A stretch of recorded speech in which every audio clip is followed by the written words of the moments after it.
The taste of betrayal is something you never forget.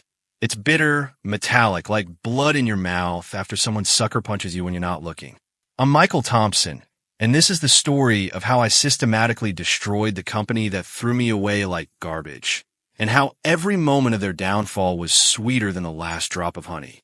The conference room at Apex Defense Technologies felt like a funeral parlor that Tuesday morning in March. The Austin skyline stretched endlessly beyond the floor-to-ceiling windows, but all I could focus on was the mahogany table between me and the man I'd called a mentor for 7 years. Steve Morrison sat across from me, his fingers drumming nervously on my personnel file, unable to meet my eyes. 7 years. 7 fucking years of my life poured into this company like blood into sand. I'd built their crown jewel, a $180 million Department of Defense contract, from absolutely nothing.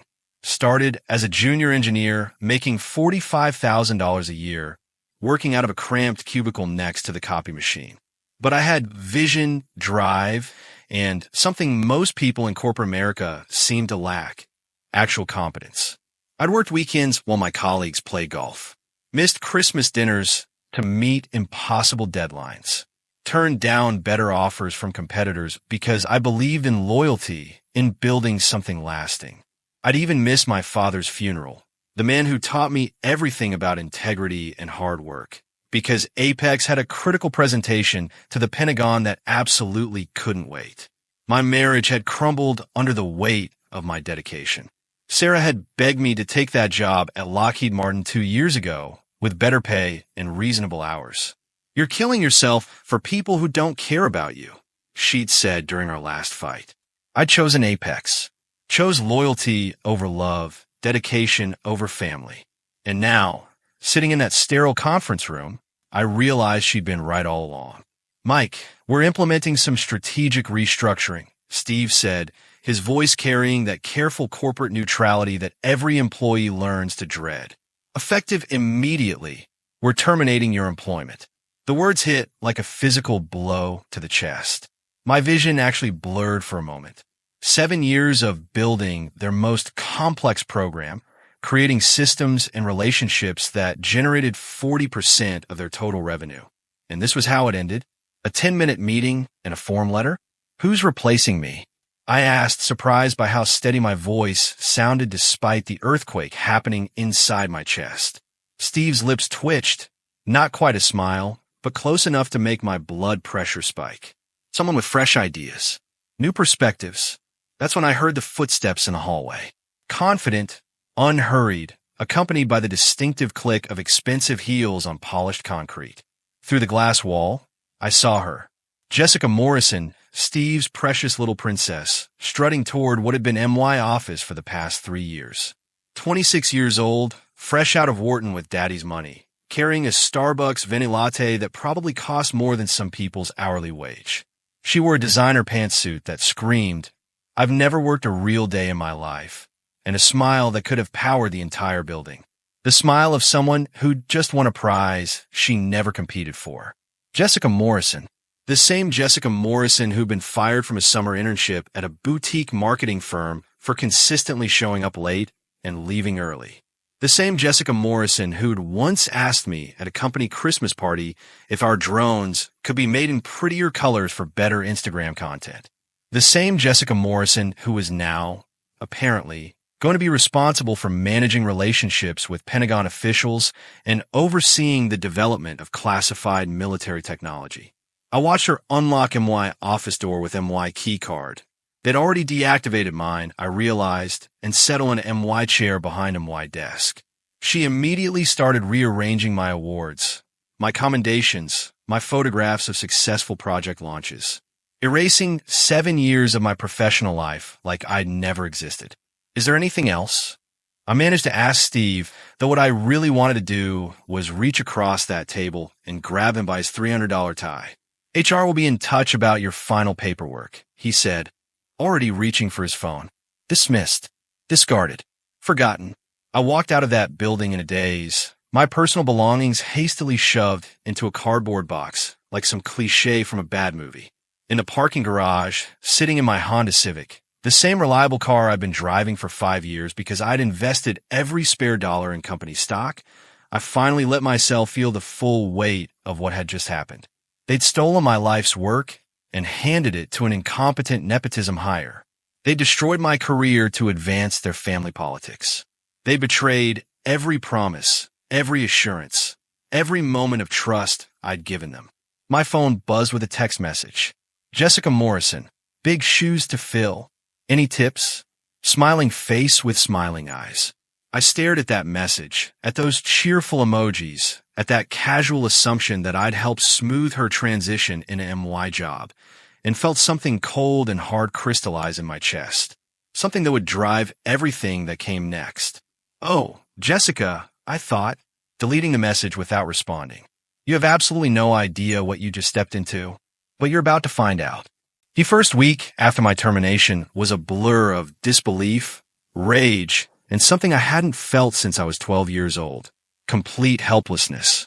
I'd wake up at 5:30 a.m. out of habit, reach for my work phone to check overnight emails from the Pentagon, and remember that I no longer had access to any of it.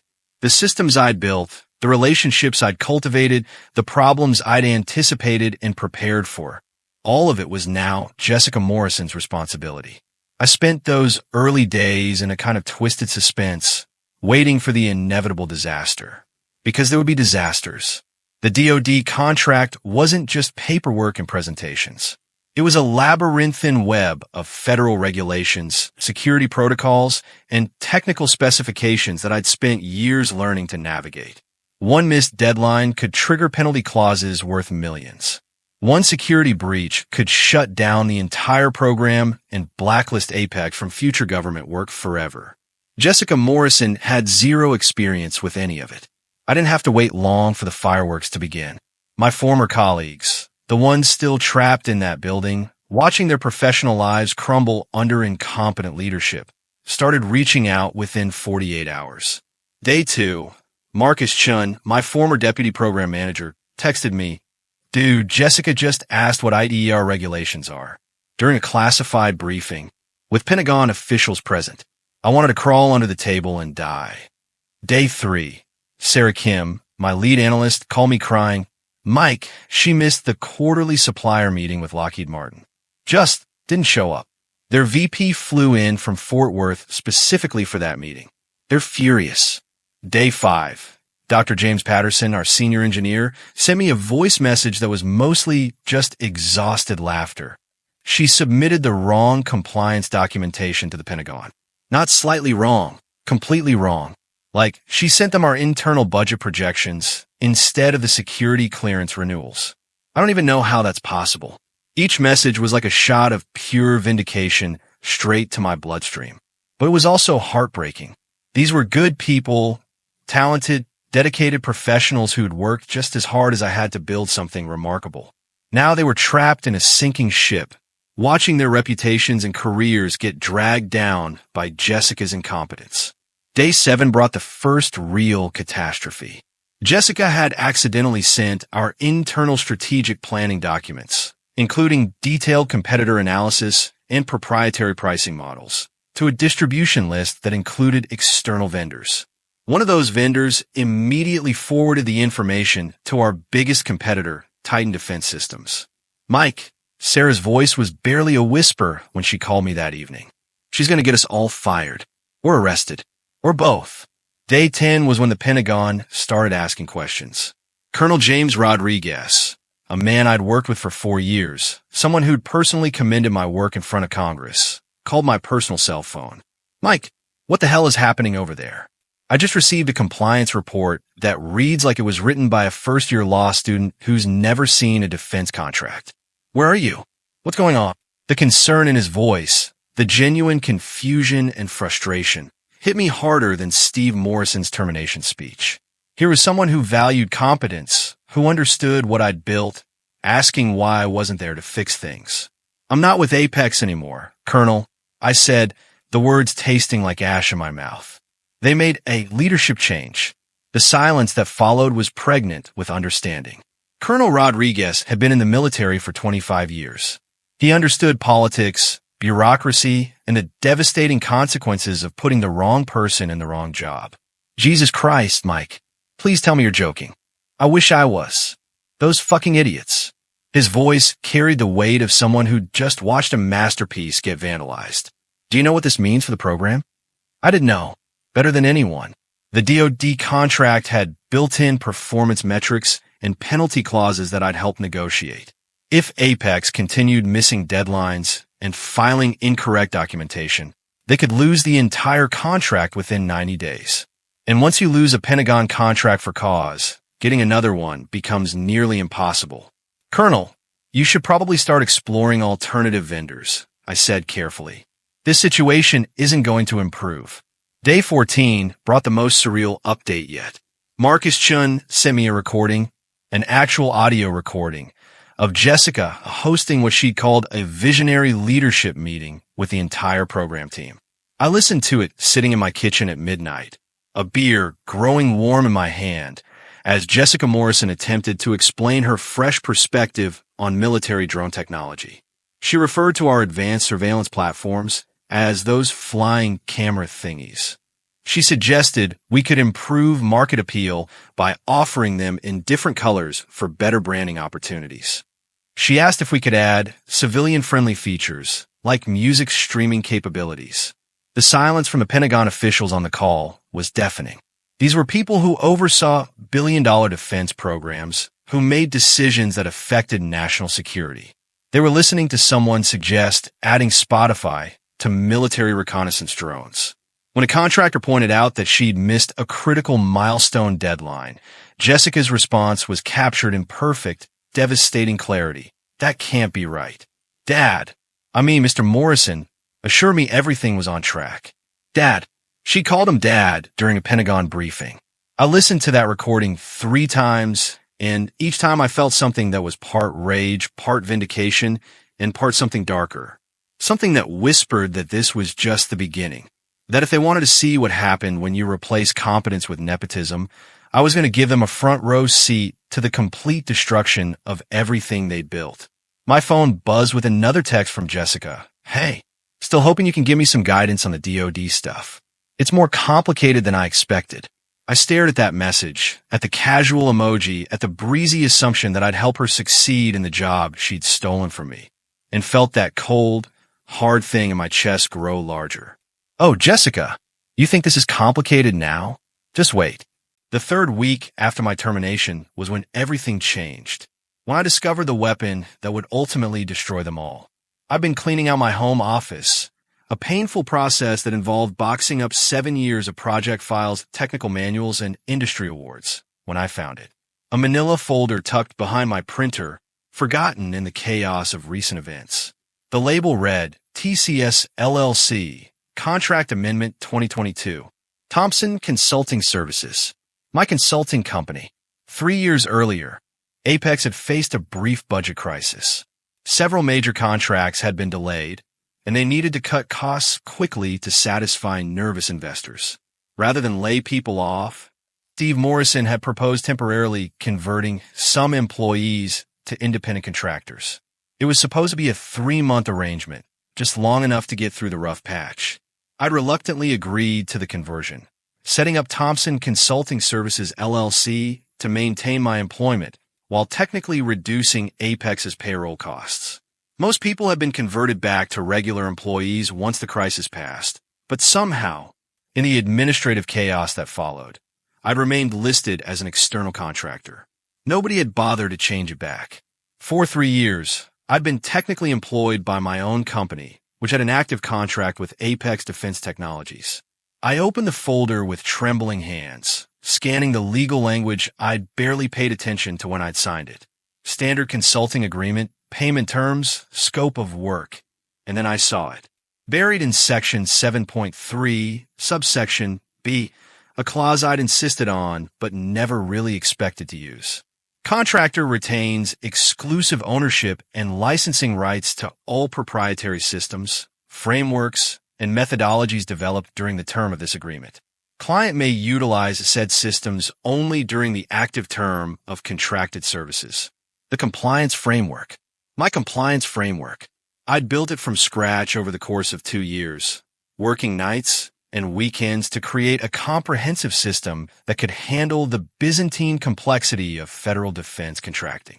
Every regulation, every security protocol, every documentation requirement had been coded into an integrated platform that automated most of the bureaucratic nightmare that came with Pentagon work.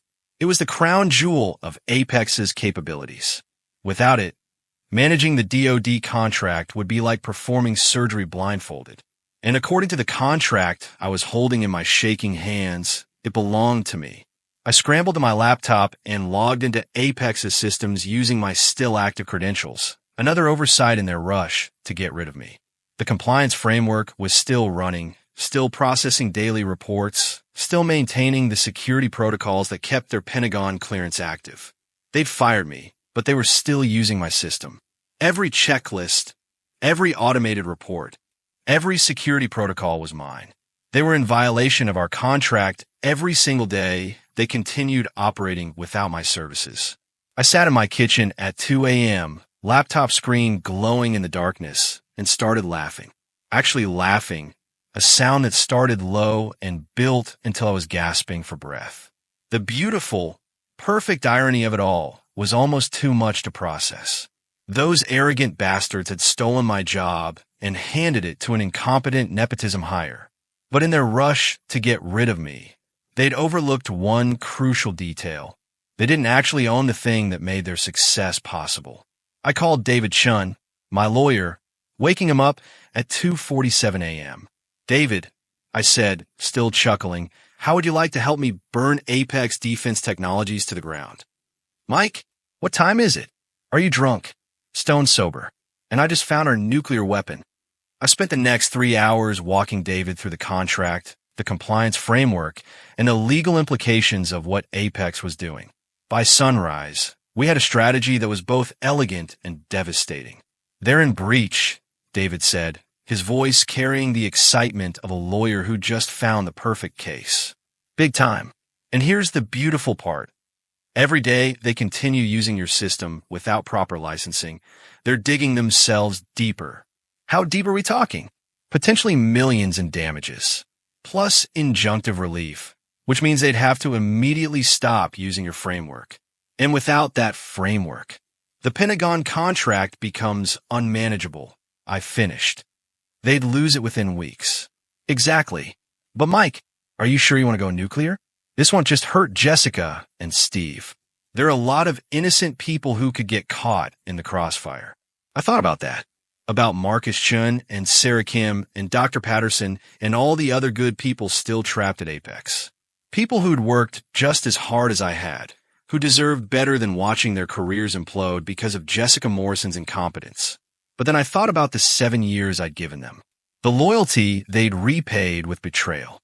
The way Steve Morrison had smirked when he told me someone with fresh ideas was taking over.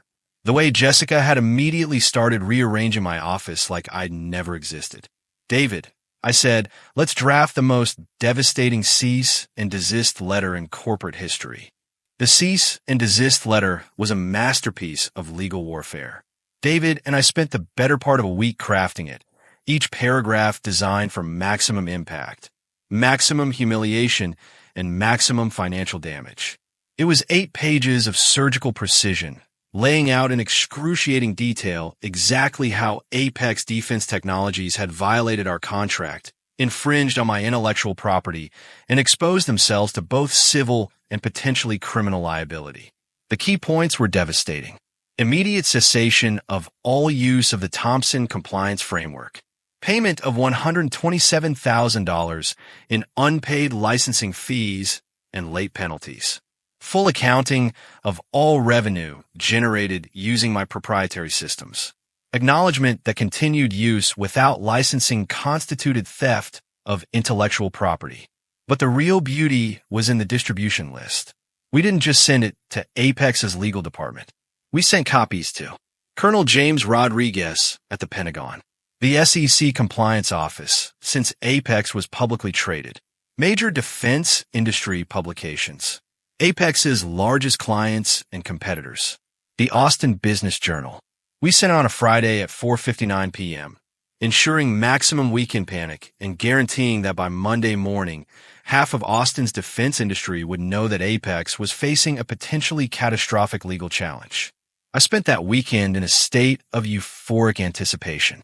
Every few hours, I'd refresh Apex's stock price, watching it slowly tick downward as word of the IP dispute began to spread through investor networks. Monday morning brought the first wave of responses. My phone started ringing at 6:30 a.m. First call, Colonel Rodriguez. Mike, I just received some very concerning information from our legal team. Can you confirm who owns the intellectual property for the compliance framework on our project? His voice was tight with controlled frustration, the sound of someone who was beginning to understand the scope of the disaster unfolding in front of him. Colonel, as of last Friday, Apex no longer has licensing rights to use my framework. Any continued use is unauthorized. Jesus Christ, Mike, do you understand what this means for the program? I did understand. Better than anyone. Without my compliance framework, Apex would need to either negotiate a new licensing agreement with me or attempt to rebuild their entire compliance system from scratch. The first option would require admitting they'd been wrong to fire me. The second option would take months they didn't have. I understand completely, Colonel. I'd be happy to discuss licensing arrangements with any qualified defense contractor who might be interested in taking over the program. The implications hung in the air between us. I wasn't just pulling the rug out from under Apex. I was offering to provide that same rug to their competitors. Second call, Steve Morrison. His voice had lost all of its usual arrogant confidence. Mike, I think there may be some kind of misunderstanding about the compliance framework. Our legal team says there's some question about ownership, but I'm sure we can work this out. Steve, I said, letting ice creep into my voice. There's no misunderstanding. You fired me. I'm exercising my contractual rights. If Apex wants to continue using my framework, we can discuss licensing terms. What kind of licensing terms? I smiled, even though he couldn't see it. We can start with the $127,000 you already owe me, plus a retroactive licensing fee for the 3 years you've been using my system, plus ongoing licensing costs that reflect the true value of what I built. How much are we talking about? For a system that generates $180 million in annual revenue, I'm thinking $2 million per year, plus the back payments. The silence stretched so long I thought he might have hung up. Finally, Mike, be reasonable. We gave you opportunities here. We invested in your career. You invested in my work product. And then you threw me away to make room for your boss's daughter. Now you get to pay market rates for what you used to get for free. Third call, David Shun. Mike, you need to see this. Apex's stock is down 18% in pre-market trading. The Defense Industry Weekly just published an article titled, IP Dispute Threatens Major Pentagon Contract. This is moving faster than I expected. How fast? The Pentagon just announced they're putting the entire contract under review pending resolution of unspecified legal issues. Apex has been ordered to cease all work immediately. I set down the phone and walked to my window, looking out at the Austin skyline where Apex's headquarters gleamed in the morning sun. Somewhere in that building, Steve Morrison and Jessica Morrison were learning what it felt like to watch their world collapse in real time. Fourth call, Marcus Rivera from Phoenix Dynamics in Denver. Mike Thompson, I heard through the grapevine that you might be available for new opportunities. Want to talk about that job offer I made you 6 months ago? For the first time since my termination, I felt something other than rage or vindication. I felt possibility. Marcus, I thought you'd never ask. The flight to Denver felt like traveling to a parallel universe, one where competence was actually valued, where loyalty was reciprocated, and where success was built on merit rather than family connections. Phoenix Dynamics occupied 3 floors of a sleek downtown building with actual views of the Rocky Mountains instead of endless Texas flatland. Marcus Rivera met me in the lobby personally, a gesture that would have been unthinkable at Apex, where executives communicated through assistants and conference room scheduling systems. Mike, he said, extending a hand that conveyed genuine warmth rather than corporate obligation. I've been waiting for this conversation for 6 months. Marcus was everything Steve Morrison pretended to be, a leader who'd built his company from the ground up, who understood both the technical and business sides of defense contracting, and who seemed to actually care about the people who worked for him. "I'll be honest," he said as we rode the elevator to his office. "We've been watching what's happening at Apex with a mixture of horror and opportunity. When I heard they'd terminated you, I knew it was only a matter of time before the whole thing imploded." His office was nothing like Steve Morrison's intimidating executive suite. No marble surfaces or expensive artwork designed to make visitors feel small. Just functional furniture, technical books, and photographs of successful project launches. The office of someone who worked rather than merely supervised. "Marcus, I need to be transparent about something," I said. "I'm not just looking for a job. I'm looking for a chance to completely destroy my former employer." He leaned back in his chair and smiled. "Mike, I was hoping you'd say that. Phoenix Dynamics was everything Apex pretended to be. Founded 8 years earlier by Marcus and 3 other former Lockheed Martin engineers, it had grown from a garage startup to a $100 million company by focusing on innovation, quality, and treating employees like human beings rather than disposable resources.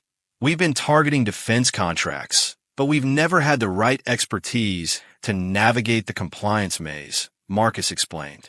"The big players like Apex have sewn up most of the Pentagon work because they have the systems and relationships to handle the bureaucracy." "Had the systems," I corrected. "As of last Friday, Apex no longer has access to the compliance framework that made their Pentagon work possible." Marcus's eyes lit up with understanding. "And you own that framework. Every line of code, every protocol, every automated process that makes DoD contracting manageable instead of impossible. What would you need to replicate that capability here?" I spent the next 2 hours walking Marcus through the technical requirements, the security clearances, the personnel needs, and the timeline for establishing a fully functional defense contracting operation. By the end of our conversation, we had the framework for a plan that would not only establish Phoenix as a major player in the defense industry, it would position us to take over the specific contract that Apex was in the process of losing. "There's a request for proposals coming out next month," Marcus said, sliding a folder across his desk. "DoD Tactical Drone Expansion, Phase 2. It's the next stage of the program you originally built at Apex." I opened the folder and felt my pulse quicken. The project specifications were exactly what I'd been preparing for during my final months at Apex. Advanced autonomous systems, enhanced surveillance capabilities, expanded operational range, everything I'd been designing before Jessica Morrison took over and drove the program into the ground. "What kind of timeline are we looking at?" I asked. "Proposals are due in 6 weeks. If we're going to bid, we need to move fast." "Marcus, I don't just want to bid on this contract. I want to win it, and I want Apex to watch us win it." He extended his hand across the desk. "Welcome to Phoenix Dynamics, Mike. Let's go build something extraordinary." The offer was everything I could have hoped for. Senior Vice President of Defense Programs, equity stake in the company, unlimited budget for building my team, and complete autonomy over technical decisions. But more than the title or the money, Marcus was offering me something Apex never had: respect. As I signed the employment agreement, I felt a sense of possibility I hadn't experienced in years. This wasn't just about getting even with Apex. This was about building something better, something that would prove what was possible when competence was actually valued. My phone buzzed with a text message. "Jessica Morrison, Mike, please call me. I think there's been a huge misunderstanding about the IP situation. Dad says we can work something out." "Dad." She was still calling him Dad. I deleted the message without responding and turned my attention to the immediate tasks ahead. I had 6 weeks to build a world-class defense contracting team, prepare a proposal that would blow the Pentagon away, and position Phoenix to take over the contract that had once been my life's work. But first, I had some recruiting to do. The systematic dismantling of Apex's technical capabilities began with a series of carefully planned coffee meetings across Austin. I wasn't just looking for employees. I was conducting a precision extraction of their most valuable talent. My first target was Sarah Kim, my former lead analyst and one of the most brilliant minds I'd ever worked with. We met at a small cafe in South Austin. far from Apex's downtown headquarters and a network of industry relationships that might report back to Steve Morrison. Sarah looked exhausted. 3 weeks of working under Jessica Morrison had taken a visible toll. Dark circles under her eyes, stress lines that hadn't been there when I'd left, the slightly hunched posture of someone who'd been carrying too much weight for too long. "Mike," she said, gripping her coffee cup like a lifeline, "I can't tell you how good it is to see you. Things at Apex are, well, they're falling apart. Tell me, Jessica missed another Pentagon briefing yesterday. Just completely forgot about it. Colonel Rodriguez called looking for her, and nobody knew where she was. Turns out she was at a spa in Scottsdale for her friend's bachelorette party. I felt that familiar surge of vindictive satisfaction, but I kept my expression neutral. How's the team holding up? Marcus Chun is updating his resume. Dr. Patterson is fielding calls from headhunters. Half the engineering staff is openly looking for new jobs. We're hemorrhaging talent, and Jessica doesn't seem to understand why. What about you, Sarah? What's keeping you there?" She laughed bitterly. "Honestly, fear. The job market is competitive, and I've been at Apex for 5 years. It's scary to start over somewhere new. What if you didn't have to start over? What if you could take your expertise to a company that actually values what you bring to the table?" I spent the next hour describing Phoenix Dynamics, the culture Marcus had built, and the opportunity to work on cutting-edge defense technology without the bureaucratic dysfunction that had made Apex increasingly unbearable. "Sarah, I'm not just offering you a job. I'm offering you a chance to be part of something exceptional, to work with people who understand what you're capable of and appreciate what you contribute." By the end of our conversation, Sarah had agreed to give Phoenix 2 weeks' notice at Apex. More importantly, she'd agreed to help me identify other key personnel who might be interested in making the move. My second recruitment target was Dr. James Patterson, Apex's senior systems engineer and one of the most respected technical minds in the Austin defense community. James was harder to convince. He'd been at Apex for 8 years and had significant equity in the company that he'd lose by leaving. We met for lunch at a restaurant downtown, close enough to Apex that James could claim it was a business meeting if anyone asked. "Mike, I have to ask, is it true about the compliance framework? That you own the IP and Apex no longer has the right to use it?" "Completely true. They terminated my contract, which voided their licensing rights." James sat back in his chair, a slow smile spreading across his face. "Jesus, Mike, that's brilliant. I mean, it's going to destroy the company, but it's absolutely brilliant. James, the company was already being destroyed. Jessica Morrison was just the match. I'm providing the gasoline. What's your endgame here? Are you trying to force them to rehire you?" "My endgame is watching Steve Morrison and his nepotism princess learn what happens when you replace competence with connections. I don't want my old job back, James. I want something better." I outlined the Phoenix opportunity, the technical challenges we'd be tackling, and the chance to work on next-generation defense systems without the dysfunction that had made Apex increasingly frustrating. "The truth is, James, you're wasted at Apex.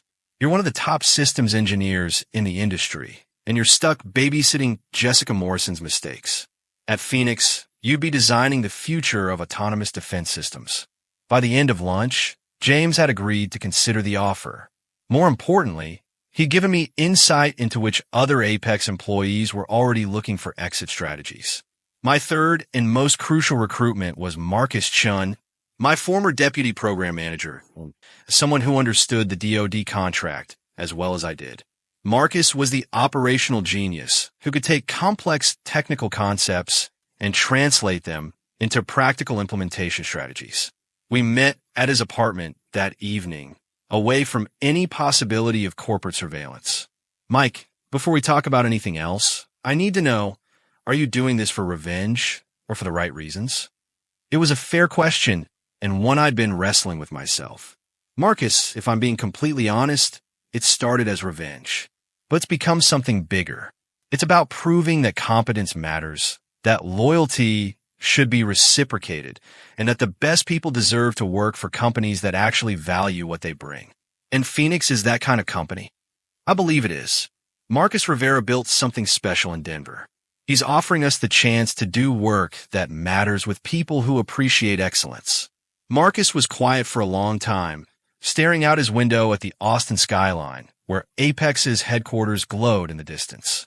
"You know what the worst part is?" he finally said. "Jessica actually asked me yesterday why everyone seems so unhappy. She genuinely doesn't understand that people are frustrated because their life's work is being managed by someone who doesn't know what she's doing. She's living in a bubble where competence doesn't matter because daddy's money has always solved her problems. But the Pentagon doesn't care whose daughter she is. Mike, if I do this, if I leave Apex and join you at Phoenix, what happens to the people who stay behind?" It was the question I'd been dreading, because the honest answer was uncomfortable. Some of them will lose their jobs when Apex loses the DoD contract. But Marcus, that's going to happen whether we're there or not. Jessica Morrison is driving that program into the ground regardless of what we do.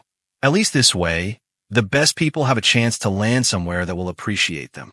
Marcus agreed to join Phoenix, bringing with him detailed knowledge of the DoD contract requirements and relationships with key Pentagon personnel who respected his work. Within 2 weeks, I'd successfully recruited the core team I needed to make Phoenix a credible competitor for the Phase 2 contract. But more than that, I'd systematically stripped Apex of their most valuable human resources, the people who actually understood how to deliver on their promises. The beautiful irony wasn't lost on me. Steve Morrison and Jessica Morrison had thought they could replace me with nepotism and everything would continue smoothly. Instead, they were about to discover that I hadn't just been doing my own job. I'd been the keystone holding together an entire operation. With that keystone removed, and with their best people following me to Phoenix, Apex was about to learn a very expensive lesson about the difference between management and leadership. While Phoenix Dynamics prepared to emerge as a major force in defense contracting, Apex Defense Technologies was experiencing what could only be described as a corporate death spiral, and I had front row seats to watch every excruciating moment. The intelligence flowed to me through multiple channels. Former colleagues who'd stayed behind sent regular updates, their messages growing more desperate with each passing day. Industry contacts shared gossip from conferences and client meetings. Even Apex's own public communications, increasingly frantic press releases and investor calls, painted a picture of a company in complete chaos. Week 1 after my cease and desist letter brought the first wave of consequences. The Pentagon had officially suspended all work on the DoD contract pending resolution of the intellectual property dispute. Colonel Rodriguez, acting on instructions from his superiors, ordered Apex to cease all project activities immediately. Jessica Morrison's response, according to Marcus Chen's final report before he left for Phoenix, was to schedule a meeting with Pentagon officials to clear up this silly misunderstanding. She apparently believed that a PowerPoint presentation and her father's reputation would be sufficient to restore military confidence in Apex's capabilities. The meeting lasted exactly 14 minutes. Jessica had prepared slides about synergistic optimization and next-generation paradigm shifts without apparently understanding that she was talking to career military officers who cared only about technical specifications and operational effectiveness.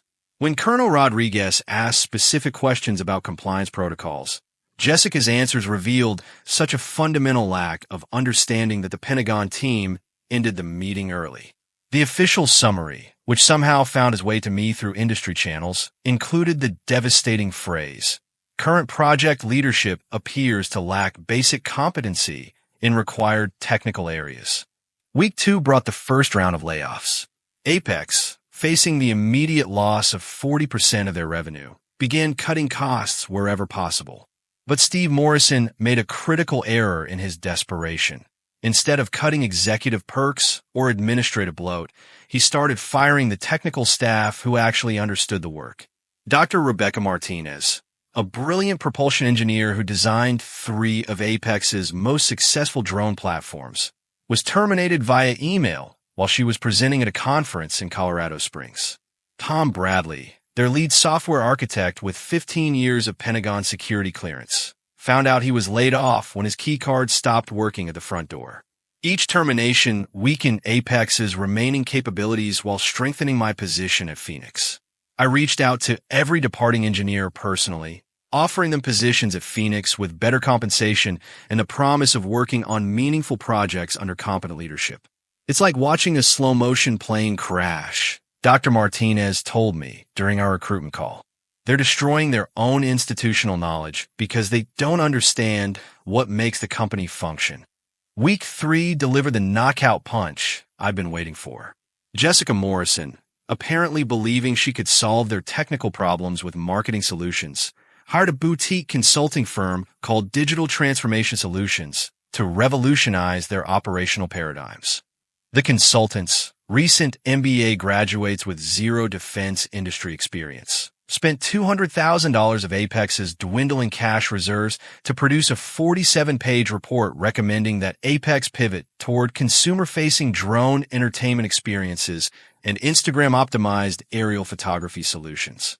When Colonel Rodriguez received a copy of this report, I may have anonymously forwarded it to him. The Pentagon's response was swift and final.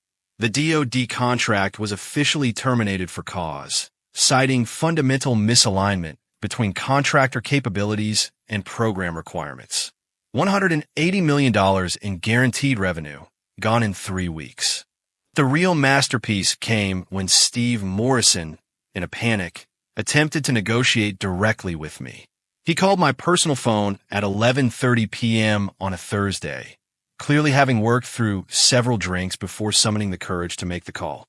"Mike," his voice was slurred with exhaustion and alcohol. "We need to talk. This has gone far enough." "Has it, Steve?" "Because from where I'm sitting, it feels like we're just getting started. Look, I'll admit we made some mistakes in how we handled your departure. Maybe we were hasty, but you're destroying people's livelihoods here. Good people who never did anything to you." The hypocrisy was breathtaking. "Steve, you fire me to make room for your boss's incompetent daughter. You threw away 7 years of loyalty for family politics. Every single person getting hurt right now is collateral damage from that decision. What do you want? Do you want your job back? We can make that happen." I laughed at the desperation in his voice. "Steve, I wouldn't come back to Apex if you made me CEO. I have something better now." "What's that supposed to mean?" "It means Phoenix Dynamics just submitted a proposal for the DoD Tactical Drone Expansion Phase 2 contract. The same contract Apex was supposed to bid on before you lost your Pentagon credibility." The silence that followed was so complete, I thought the call had dropped. Finally, in a voice barely above a whisper, "A bidding against us?" "Steve, there is no us anymore. You made sure of that when you chose nepotism over competence. But just to be absolutely clear, Phoenix isn't bidding against Apex. Apex is no longer qualified to bid on Pentagon contracts." I could hear him breathing heavily on the other end of the line. "Mike, please. There are 200 people who work here. Families. Mortgages. Kids in college. You're destroying all of them to get back at me and Jessica." "No, Steve. You destroyed them when you put an unqualified person in charge of your most important program. I'm just cleaning up the mess you made." The call ended with him hanging up on me, but not before I heard what sounded like a sob. The Phoenix Dynamics proposal was everything I'd ever dreamed of creating, but had never been allowed to build at Apex. Working with Marcus Rivera's engineering team and my carefully recruited Apex refugees, we designed a next-generation autonomous drone system that pushed the boundaries of what was technologically possible. Where Apex's proposals had always been cautious, incremental improvements on existing technology, Phoenix proposed revolutionary advances. AI-powered autonomous navigation that could operate in GPS-denied environments, adaptive mission planning that could adjust objectives in real time, and modular payload systems that could be reconfigured for different mission types without returning to base. The technical specifications alone were impressive, but what made our proposal truly devastating was the team behind it. Every key engineer had worked on the original Apex program. Every project manager understood Pentagon requirements and procedures. Every analyst had security clearances and established relationships with DoD personnel. We weren't just offering superior technology, we were offering proven competence. The proposal review process took 6 weeks, during which Apex made increasingly desperate attempts to salvage their reputation. Steve Morrison hired a crisis management firm that flooded defense industry publications with stories about Apex's strategic restructuring and renewed focus on innovation. Jessica Morrison, apparently unaware that her incompetence had become legendary throughout the Pentagon, gave interviews describing her visionary leadership and fresh perspective on defense technology. One particularly cringeworthy article in Defense Weekly featured a photo of her posing next to a drone she'd clearly never seen before, captioned with her quote about leveraging synergistic paradigms to optimize next-generation solutions. Colonel Rodriguez forwarded me that article with a single-word message. Seriously? The Pentagon's decision was announced on a Friday afternoon in late May. Phoenix Dynamics had been awarded the $340 million DoD Tactical Drone Expansion Phase 2 contract, nearly double the value of the original contract I'd built at Apex. The official announcement praised Phoenix's innovative technical approach, proven execution capabilities, and demonstrated understanding of operational requirements. But the unofficial feedback from Pentagon sources was even more satisfying. Finally, we're working with people who actually know what they're doing. Marcus Rivera found me in my new office that evening, looking out at the Denver skyline as the sun set behind the Rocky Mountains. Mike, I have to ask, how does it feel? How does what feel?